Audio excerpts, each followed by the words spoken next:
Assalamualaikum warahmatullahi wabarakatuh. My name is Ainnur Afrena binti ANWAR SHAHRIR. My registration number is CN210264. And today I'll be presenting one of the coding technique, which is the convolutional encoding, along with my groupmate. First is AIMAN ZULHAIKAL. We'll begin with the introduction. And next slide will be followed by me, which is the background and theory. SOFHIA's part is in the third point, which is the application and real world use.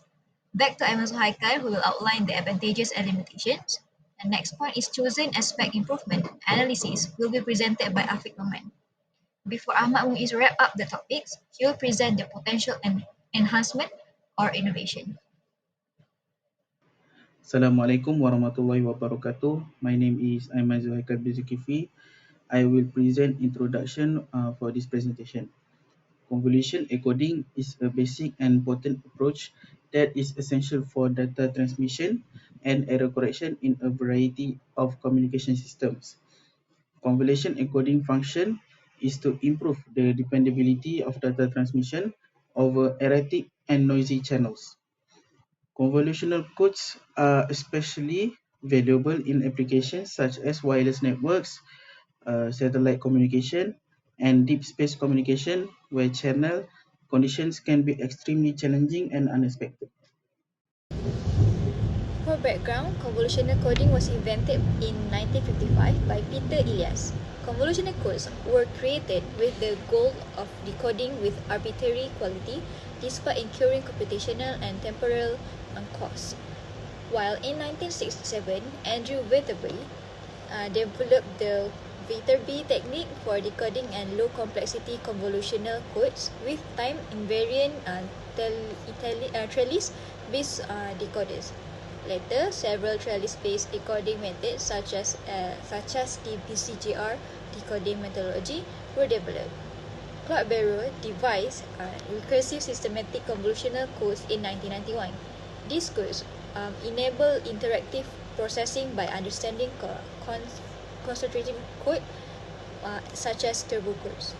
A standard convolutional code is a finite impulse response (FIR) filter, but a recursive convolutional code is infinite impulse response (IIR) filter in convolutional language. Meanwhile, for theory, Figure 1 shows the simple rate 1.5 binary linear convolutional encoder. When you push K, one input bit UK enters the system and two output bits Y1K and Y2K exit. The input bits are processed by two bit shift register with four possible states UK1, UK2.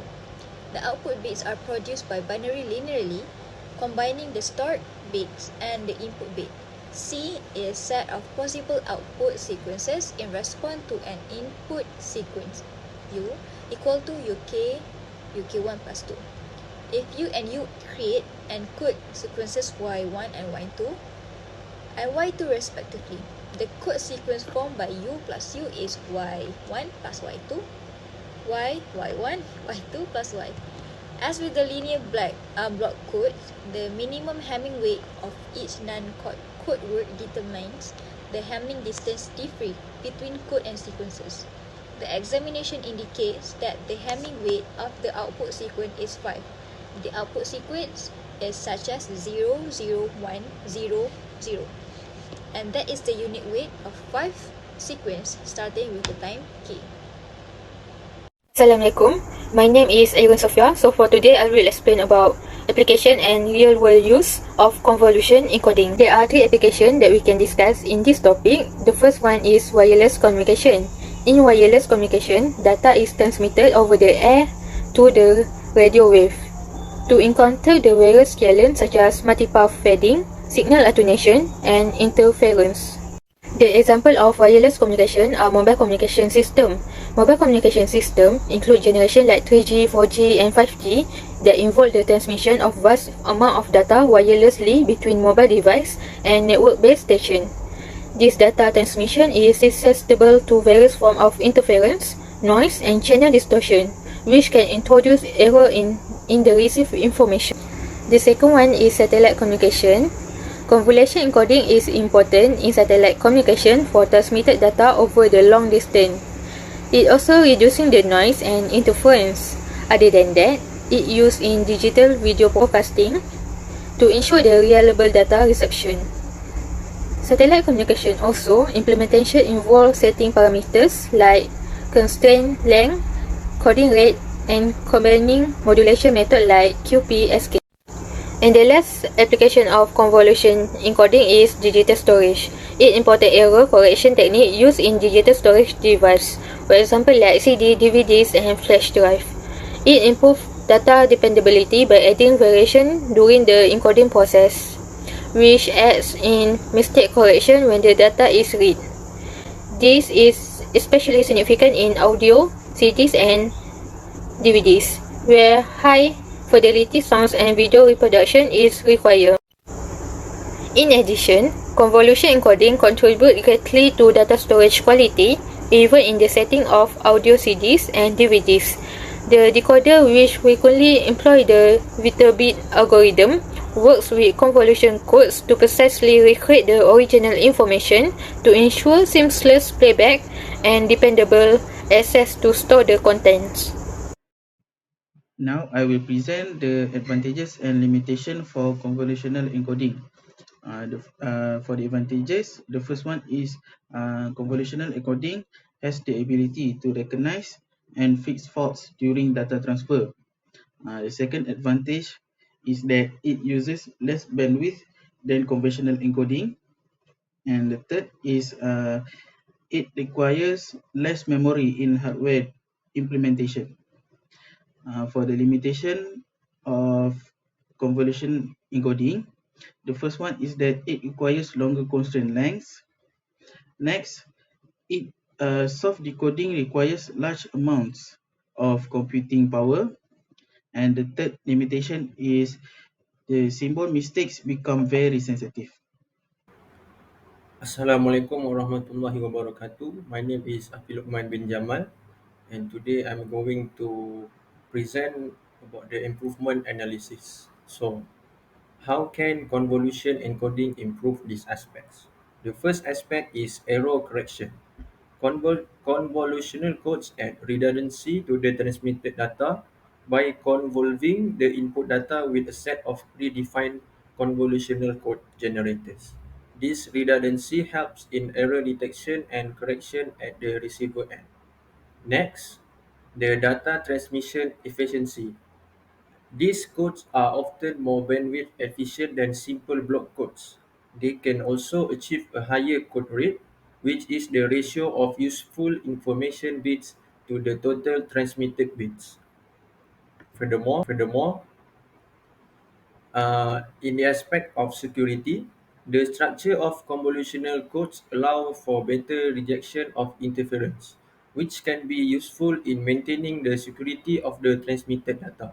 And finally, for synchronization, convolutional codes often exhibit self-cloaking properties, which means that synchronization between the transmitter and receiver is maintained without the need for a separate clock signal. That's all. Thank you. Assalamualaikum warahmatullahi wabarakatuh and good evening. My name is AHMAD. I will be presenting on the potential enhancement and innovation for convolutional encoding and also the conclusion. So for the potential enhancement, there are 6 main points. The first is adaptive modulation encoding or AMC techniques. AMC techniques dynamically adjust the modulation scheme and convolutional code rate based on channel condition. This ensures optimal data transmission efficiency by adapting to varying signal-to-noise ratios. Number 2 is rateless codes. Rateless codes provides flexibility in adjusting the code length dynamically during transmission. This adaptability allows for efficient use of bandwidth to ensure robust data delivery, especially in scenarios where the channel condition may change dynamically. Number 3 is energy-efficient convolutional coding. In scenarios where energy efficiency is crucial, innovations focus on developing convolutional codes that minimize energy consumption during encoding and decoding processes, making them well suited for resource-constrained environment. Number 4, hybrid coding schemes. combining convolutional codes with other coding schemes such as block codes or LDPC codes in a hybrid fashion can result in coding schemes that offer improved data transmission efficiency under diverse channel conditions. Number 5 is specially coupled codes. Specially coupled codes exhibit improved threshold behavior, making them particularly suitable for high-efficiency data transmission. These codes leverage the special coupling concept to enhance the transmission reliability, especially in scenarios with varying channel condition. Number 6 is iterative decoding algorithm. Advances in iterative decoding algorithms such as use of belief propagation and turbo decoding contribute to increased efficiency by enhancing the true correction capabilities of convolutional codes. This algorithm iteratively refine decoded information, improving overall transmission reliability. So, in the conclusion part, in conclusion, convolutional encoding remains a cornerstone of error correction in digital communication system. Continuous research and development in this field holds significant promise for further enhancing data transmission efficiency, reliability, and adaptability, ultimately leading to a more robust and adaptable communication networks. That's all for my team. Thank you very much and Assalamualaikum.